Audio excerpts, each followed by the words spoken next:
Bonjour. Aujourd'hui, c'est un Route 67 un peu particulier parce qu'on va suivre des adolescents qui font tout pour être bien plumés. Bah oui, ils suivent un atelier d'écriture au collège et ils y prennent plaisir. On va ramasser les copies. C'est une élève de mon collège, je ne sais pas qui. Le prof la blâme sans raison, mais le prof fait toujours des montagnes de petits riens. Il dit que son comportement est de pire en pire, elle entend qu'elle devient nulle. Il dit qu'elle ne participe pas en cours, elle entend que rêver est interdit. Il dit qu'elle ne rattrape jamais les cours quand elle est absente, elle entend qu'elle n'a pas d'amis pour les lui donner. Je me réveille en sueur dans mon lit avec une pelote de questions dans la cervelle. Je peux voyager dans les rêves des autres, mais d'habitude, les rêves que je vois sont moins flous et je peux voir la personne qui rêve. Pas cette nuit. Pourquoi ? Il y a le pourquoi et il y a le comment. Et le comment est, paraît-il, exceptionnel. Une résidence d'écrivain, celle d'Éric Pessan, qui vient depuis 7 mois régulièrement dans 2 collèges du Korersberg pour animer des ateliers d'écriture dont les textes vont prochainement être publiés en livre. Manon, j'ai une idée en lisant ton texte. Je me disais que ça pouvait être ton personnage, il est en train de mourir de faim, de soif et il part dans un mirage, quoi. Ça te va? Ouais. Allez. On valide. On part de l'idée, bon, on va écrire, ils ont un petit regard qui doute. On va avoir un éditeur, on va publier, ça sera un vrai livre et pas un paquet de photocopies avec une agrafe. Les yeux qui s'ouvrent le premier jour en début d'année, je ne connaissais quasiment aucun élève de cette classe-là, et ils avaient envie. Je poussai alors la lourde porte vermoulue me séparant de la rue. L'air froid du rue d'hiver me traversa, pareil à un spectre. Il neigeait. Je m'engageai dans la rue étroite où se situait la boulangerie. J'entrai et achetai mon pain. Je sortis et tout me parut soudain étrange.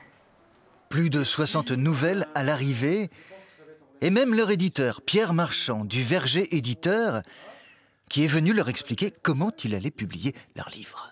Au-delà de la simple écriture, ils comprennent ce qu'est le travail d'un éditeur, ce qu'est le travail d'un libraire, et comment, entre un auteur qui a une idée dans sa tête un jour, on en finit avec un lecteur qui est en train de lire un livre.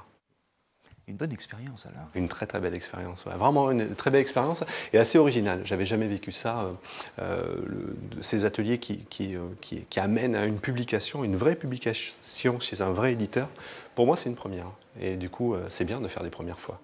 Et toi Chloé alors, pourquoi as-tu voulu participer à cet atelier d'écriture? Parce que j'adore vraiment écrire et que plus tard je veux devenir écrivaine, c'est mon rêve et j'ai vraiment envie de faire ça dans la vie parce que je trouve ça vachement cool. Je peux créer mes propres histoires, je m'y sens vraiment bien et tout. J'adore ça. Et le fait d'avoir participé à l'atelier d'écriture, ça t'a apporté quoi? Je trouvais ça génial comme expérience. J'ai touché mon rêve du doigt, quoi. C'était vachement cool. Et je me sens que je me suis améliorée pour écrire. Enfin, mon écriture, c'est mieux, j'ai l'impression.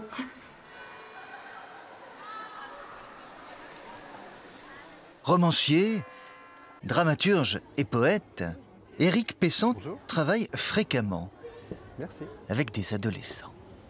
Ce moment-là, c'est un moment où énormément de choses se jouent par rapport à soi-même, par rapport à autrui, par rapport aux transformations de son corps, par rapport à la façon dont notre perception du monde se transforme. Et c'est aussi un moment où se font les vraies rencontres. Et j'aime beaucoup cet âge-là parce que c'est un âge de possible.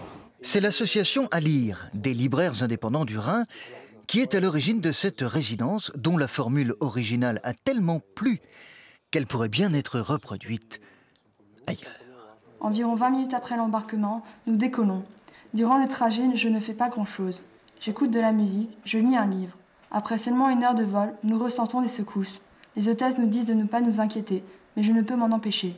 Les lumières, tout à coup, s'éteignent, tout comme les moteurs. Puis, plus rien. J'entends uniquement le cri des femmes, des hommes et des enfants. Les cris des hommes, des femmes et des enfants, ça vous donne pas envie de connaître la suite, ça? Publication le 13 juin. À un prochain Route 67.